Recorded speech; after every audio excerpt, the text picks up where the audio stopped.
are here to perform Skype conference about meetings. Good day. I set this meeting to talk about the incoming Sports Fest. So I call you Ma'am Denise, Ma'am Dana, and Paula to assign as a facilitator of the outdoor games. The outdoor games contain of sepak takraw, volleyball, and the football, and also basketball. And I want you to choose one of the sports would you like.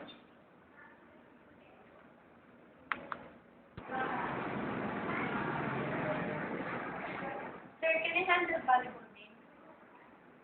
Okay, if you want. And you, Miss Paula, you will be handling the football team.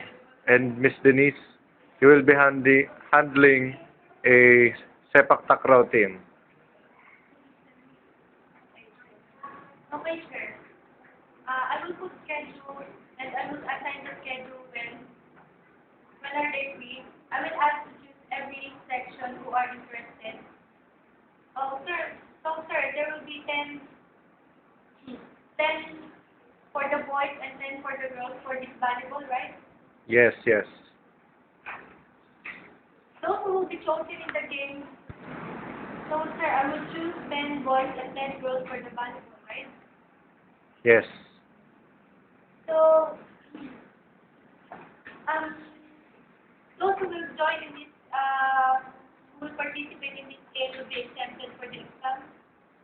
Okay, sure. If do you want? So, what about you, Miss Paula? So how about the football?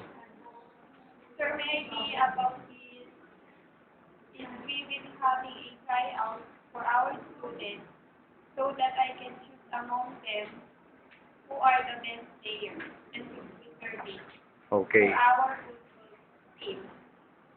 We open with 22 players and others for the substitution. And I get practice at Muñoz State University. They have wider space there for football practice.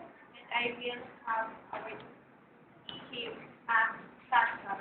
Okay, just cooperate in the Muñoz University, okay? Yes, sir. And then how about the sepak takraw? Sir, I handle sepak takraw and I already have 6 players. And I think we need to practice as much as possible because we need to practice their moves, their simple kicks, and their elbows, their knees. And I already have a budget for their uniforms and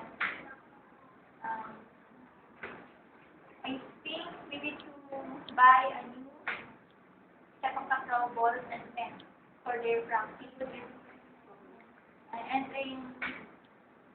And I know they do their best for this.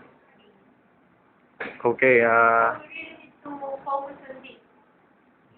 I'm yes. also in charge about the uniform, and I will decide what style or design we're going to use in the uniform. And I will be the coach too. Okay. Anyway, we still have plenty of time about this. And besides, I also have experience coaching volleyball. Okay. So we need a certain amount for the sports fest, for the transportation needs and the food of the players. So anyone of you can then? We will contribute for that. And we will have solicitation for that, I think. Okay. That's a good idea. And I just want to add, if we get the overall champion in this event, we will be having a victory party or we will be having an outing. Yeah, that's right. It's okay for you? Yeah. Yes, sir. Yes, that's nice. And there will be a cash prize too in the.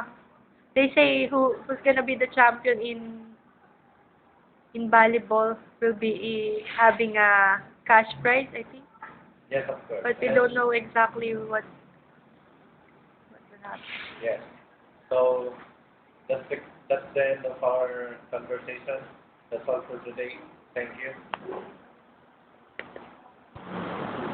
Thank you, sir. Thank you for your time.